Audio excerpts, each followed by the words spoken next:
मैं मुकेश सर आप सभी का नौमान कंप्यूटर में आप सभी का हार्दिक स्वागत और अभिनंदन करता हूं। आज तारीख हो चुकी है आपकी 20 नवंबर। मैं बात करने जा रहा हूं पशु परिचर की। पशु परिचर के अंतर्गत जो परीक्षा तिथि है इसकी वो आप सभी को पता है 1 दिसंबर, 2 दिसंबर और 3 दिसंबर को है। और अपने नए जो गाइडलाइंस हैं वो सभी आपने देख लिए होंगे। नई गाइडलाइन के अनुसार ये है कि ऑप्शन 1, 2, 3, 4, 5 मतलब ए ऑप्शंस, बी ऑप्शंस, सी, डी और ये ई ऑप्शन रहता है। यदि आपको क्वेश्चन आता है तो आपको ए, बी, सी, डी में से आपको इन चारों से एक चॉइस करना होगा। यदि आपके इसमें से क्वेश्चन गलत होता है तो इसके लिए आपके 1/4 माइनस मार्किंग होगी। यदि आपने ई ऑप्शन नहीं किया, इस ऑप्शन को अगर नहीं किया और इस प्रकार से 150 में से यदि आपने 15 प्रश्न के ई ऑप्शन नहीं किए तो आप सीधे एग्जाम से क्या हो जाओगे, बाहर हो जाओगे। तो ये बात भी आपको ध्यान में रखनी है। और इसके अंतर्गत में जो माइनस मार्किंग रहेगी, नेगेटिव मार्किंग, वो 1/3 रहेगी।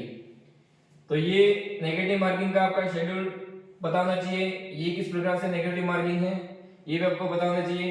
इसका जो प्रवेश पत्र है वो आपके 24 नवंबर को आने के चांस बनते हैं, मतलब एक सप्ताह पूर्व आएगा। बाकी इसकी जो परीक्षाएं हैं कुल 33 जिलों के अंतर्गत आपकी परीक्षा होने वाली है। यह सभी चीजें आपको मालूम है, लेकिन मैं यहाँ पे ये चीजें बताने नहीं आया हूं। मैं यहाँ पे बताने आया हूं कि आप किस प्रकार से पशु परिचर जो है वो पास करें। तो इसके लिए मैं मेरे अनुभव यहाँ पे साझा करूंगा कि किस प्रकार से आपको पास करनी है। आप सभी को पता होगा कि पशु परिचर पहली बार एग्जाम करवा रहा है, ये RSSB ये आपका एग्जाम करवा रहा है, राजस्थान अधीनस्थ मंत्रालय सेवा चयन बोर्ड, RSSB। ठीक है ना। सभी को पता है कि पहला आपका रहेगा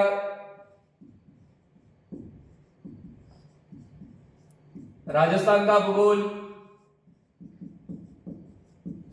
दूसरा आपका रहेगा राजस्थान का इतिहास व कला संस्कृति, थर्ड रहेगा आपके विज्ञान, चौथा पॉइंट रहेगा आपके समसामयिकी, पांचवा पॉइंट रहेगा आपका गणित और छठा पॉइंट रहेगा अपना पशुपालन। पहले ये जो पशुपालन जो था वो आपके 45 अंकों का था, जो इस बार अंक पर इसका नहीं दिया है। बात इसने ये कह दी है कि 150 प्रश्न आएंगे। अब कहां से कितना आएगा ये किसी को पता है नहीं। तो आपको किस प्रकार से पढ़ना है मैं मेरा अनुमान लगाऊं, लेकिन अनुमान नहीं, आपको 100% देना है। आपको कुछ भी हो सकता है एग्जाम में, कैसा भी पैटर्न आ सकता है एग्जाम में। टोटल ये आपके 1 दिसंबर, 2 दिसंबर और 3 दिसंबर, एक तारीख को 2 पारियों में एग्जाम होगा, 2 तारीख को भी 2 पारियों में होगा और 3 तारीख को भी 2 पारियों में होगा। पहला पेपर आपके 9 से आपके 12 को रहेगा, दूसरा पेपर आपको मतलब ये दूसरी पहली शिफ्ट रहेगी और दूसरी शिफ्ट रहेगी आपके 2:30 से 5:30 रहेगा। तो इस प्रकार से आपके दो शिफ्टों में आपके एग्जाम रहेंगे। क्लियर है।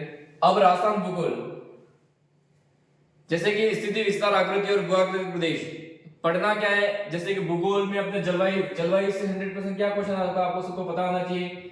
पढ़ते सब है लेकिन क्या पढ़ना है ये इंपॉर्टेंट है। जलवायु में कोपेन का जलवायु वर्गीकरण, ट्रिवार्ता का वर्गीकरण और थॉर्नवेट का वर्गीकरण 100% यहाँ से प्रश्न आते हैं। टॉपिक को अच्छे से क्लियर कीजिए। देखो इधर देखिए, आराम से देखेंगे। हमने पढ़ा कोई भी टॉपिक पढ़ा, जैसे कि जलवायु हमने पढ़ा, मैं मेरे ज्योग्राफी की बात करूं तो जलवायु हमने पढ़ा। तो पहले तो आपको ये ध्यान रखना है कि जलवायु का क्या कॉन्सेप्ट है। जलवायु को पढ़ लिया। इसके बाद एमसीक्यू कीजिए, पहले जो पूर्व परीक्षा में आए हैं। और एमसीक्यू के लिए मैं आपको एक बुक बता दूं, दिशा पब्लिकेशन की बुक, जो कि बेस्ट रहती है। इसमें पहले जो पूर्व परीक्षा में जो प्रश्न आए उनके यहाँ पे बताया गया है। तो ये एमसीक्यू के बारे में बात होगी। कॉन्सेप्ट क्लियर कीजिए। इसके बाद है आपके पास मृदा है, तो मृदा में क्या प्रश्न पूछा जाता है, उसका वैज्ञानिक वर्गीकरण पूछा जाता है। बाकी एक और मृदा में प्रश्न जो हार्ड बन रहा है, मैंने देखा अभी कि मृदा में जो आपके कथन दिए कि पहला कथन है, दूसरा कथन, तीसरा कथन, ये कथन मतलब मृदा का पूरा कॉन्सेप्ट आपको पता है तो आप मृदा का क्वेश्चन सही कर सकते हैं। तो ये ज्योग्राफी के टॉपिक आपको क्लियर करना है, परिवहन टॉपिक क्लियर करना है आपको, ठीक है। जितने भी टॉपिक हैं, राजस्थान का इतिहास में आपको क्या क्या पढ़ना है। आपने देखा है कि ऐतिहासिक घटनाएं लिखा हुआ है। अब ऐतिहासिक घटनाएं का मतलब वहां पे अभिलेख भी आ गए, शिलालेख भी आ गए, सभ्यताएं भी आ गई, जनपद भी आ गए। इसके बाद गुर्जर प्रतिहार वो भी आ गया, राजवंश भी आ गए, मेवाड़, मारवाड़ और आमेर। तो इस प्रकार से ये भी पढ़ना है। कला संस्कृति भी पढ़नी है।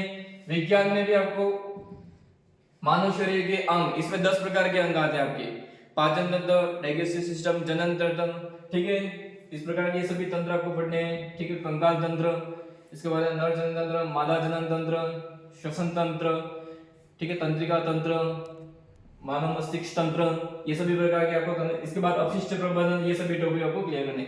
समसामयिक का आपको देखना है अक्टूबर तक का, जनवरी से लेकर अक्टूबर तक का। इसमें भी आपको मैं बता दूं तो बजट आपको पढ़ के जाना है। पेरिस ओलंपिक और पैरा ओलंपिक आपको पढ़ के जाना है, पेरिस ओलंपिक और पैरा ओलंपिक। इसके बाद आपको पढ़ के जाना है, आपको आर्थिक समीक्षा पढ़ के जानी है, सारांश पढ़ना है। और चौथा आपको पढ़ के जाना है योजनाएं आपको पढ़नी है। बाकी मंथली भी आपको पढ़ के जाना है। करंट से आपके अगर किस्मत बुरी रही तो करंट से अगर ज्यादा क्वेश्चन आ गए तो यहाँ से कंपटीशन आपको घेर देगा। गणित में अगर नहीं आएगा, हालांकि 10th लेवल का है, तो 15 प्रश्न यहाँ से भी आ सकते हैं। मैं मेरा अनुमान बताऊं, यहाँ से आपके 30 प्रश्न आ सकते हैं। रसायन इतिहास के आपके 15 प्रश्न आ सकते हैं। कला और संस्कृति से आपके लगभग 30 प्रश्न आ सकते हैं। विज्ञान से 20 प्रश्न आ सकते हैं। समय से समसामयिक से आपके 20 से 25 प्रश्न आ सकते हैं। गणित से 15 आ सकते हैं और पशुपालन से 25 से आपके 35 सवाल आ सकते हैं। तो ये आपके पशुपालन के बारे में मैंने बात की है। तैयारी कैसे करनी है, देखिए मैं बार बार बता रहा हूँ। तैयारी आपको कॉन्सेप्ट क्लियर करना है, टॉपिक का क्लियर करना है, फिर उसके एमसीक्यू करने हैं, टेस्ट दो। फर्स्ट से पहला क्या करना है, आपको टॉपिक टेस्ट देना है।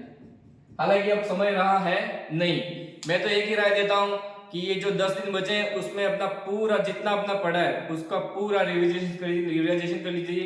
हो सके तो अभी मॉडल पेपर देने मत दीजिए, अभी मॉडल पेपर देने का भी समय है नहीं। पूरा आपको क्या करना है, अभी जितना भी आपने पढ़ा है उस सबको आपको दिमाग में बैठाना होगा, क्योंकि एग्जाम में सभी चीजें आपको याद होती नहीं। तो इसी शुभकामनाओं के साथ मैं अपनी बात को यहीं पर विराम देता हूं। आपका अपनी जो सफलता है वो आप कायम रखें। Thank you.